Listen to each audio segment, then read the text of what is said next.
আজকে হিরণ্ময়কে মেরেছে, কালকে আমাকে মারবে। আর এই মারের ভয় যদি আমার চোখের তলায় ঢুকে থাকি, তা আমাকে চোখের তলা থেকে টেনে বার করে মারবে, কারণ ওরা শুধু মারবার জন্যই জন্মেছে।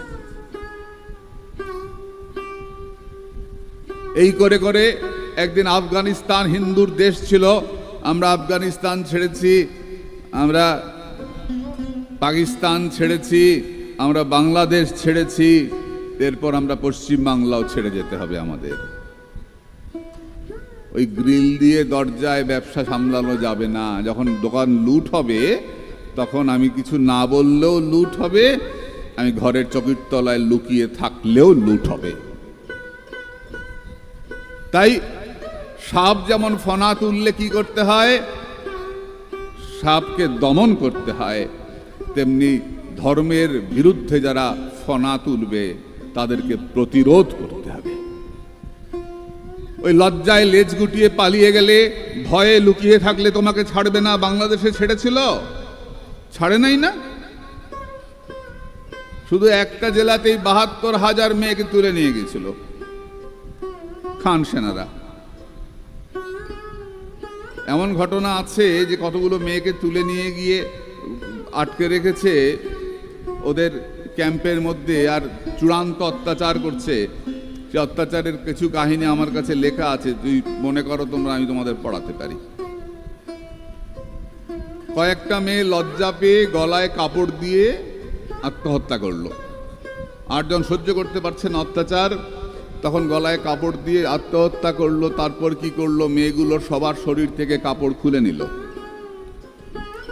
মেয়েগুলোকে কাপড় পরতে দিত না। তারপরে যে মেয়েগুলো একটু প্রতিবাদ করতো, ওদের চুলে ধরে সারা দিন ওই ওপরে কাঠের সঙ্গে চুল, লম্বা চুল বেঁধে রেখে দাঁড় করিয়ে রেখে দিত। তারপরে সে অত্যাচার করতো, যে অত্যাচার বর্ণনা করা যায় না। যে মেয়েটা দেখতে পেয়েছিল, রান্না করছিল মেয়েটা, ও সব দেখতো। আর রান্না করতে করতে ও নদী পেরিয়ে সাঁতার কেটে রাত্রেবেলা এসে আমাদের ভারতীয় বাহিনীকে খবর দিয়েছিল। খবর দেওয়ার পরে যখন সে ফিরে যায়, নদী পেরিয়ে যখন ফিরেছে, ওদের হাতে ধরা পড়ে গেল। ধরা পড়ার পরে ওরা দুটো জিপের মধ্যে তার দুটো পা বেঁধে, দুটো জিপ দুই দিকে চলে গেল, মাঝখান দিয়ে চিরে গেল। এটা গল্প নয়, মেয়েটার নামও আমি জানি।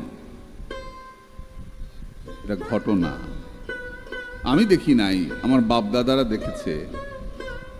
তার জন্য তারা এক কাপড়ে সবকিছু ফেলে কি কষ্টের মধ্যে ছুটে এসছে, সে কি কষ্টে জীবনযাপন করেছে এখানে। কেন? শুধু ভগবানের নামটাকে বাঁচাবার জন্য, গলায় তুলসীর মালাকে বাঁচাবার জন্য, কপালের সিঁদুরকে বাঁচাবার জন্য, মায়ের ইজ্জত বাঁচাবার জন্য ছুটে চলে এসছে। আর এখানে এসেও যদি ইজ্জতটাই না থাকলো, প্রাণ প্রতি মুহূর্তে প্রাণ সংশয় হতে থাকলো, তাহলে এই দেশে এলাম কেন? দেশে তো সবই ছিল, ফেলে এলাম কেন? বাংলাদেশের যত জমিদার ছিল তার ৯৯% হিন্দু জমিদার। ৯৯% হিন্দু জমিদার। এখনো বাংলাদেশে গেলে দেখবেন, বঙ্গভিটা বলে একটা চ্যানেল আছে, দেখবি আমাদের হিন্দু জমিদারদের সমস্ত বাড়িগুলো দেখায়। কি বড় বড় জমিদার বাড়ি সব মনে পড়ে, ভাগ্যকুলের জমিদার ইত্যাদি ইত্যাদি জমিদারের নাম আমরা জানি। মস্ত মস্ত জমিদারদের সব বাড়ি সবাই ফেলে এক কাপড়ে চলে এসছেন। ময়মনসিংহে গেছি, মুক্তাগাছা জমিদার বাড়ি, কি বড় বড় বাড়ি পড়ে আছে। সেই কনক দুর্গা মন্দির, অন্নপূর্ণা মন্দির আমি ঘুরে ঘুরে দেখছি, কোথায় স্মৃতির অতলে হারিয়ে যাচ্ছি। কনক দুর্গা মন্দির তাকিয়ে দেখলাম, ভেতরে ছোট্ট মাটির একটা ঠাকুর। একটা ছেলে পুজো করতে আসে, আমি জিজ্ঞাসা করলাম যে এই সোনার ঠাকুরটা কোথায় গেল? বলে ঠাকুরটাকে বুকে নিয়ে এখানকার জমিদাররা পালিয়ে গেছে, সম্ভবত শিলিগুড়িতে আছে। বড় বড় শিবলিঙ্গ কাত হয়ে পড়ে আছে। কাত হওয়া কেন? বলে তুলে ফেলবার চেষ্টা করেছিল, পুরো তুলতে পারেনি, কাত করে রেখে গেছে। আমি, তুমি এই অবস্থায় পূজা করো? বলে হ্যাঁ, এই অবস্থায় পূজা করি। আমি ১০০ টাকা দিলাম। মানে কিভাবে চলে? বলি আপনার মতো যারা আসে টুকটাক টাকা দেয়, ওতেই চলে।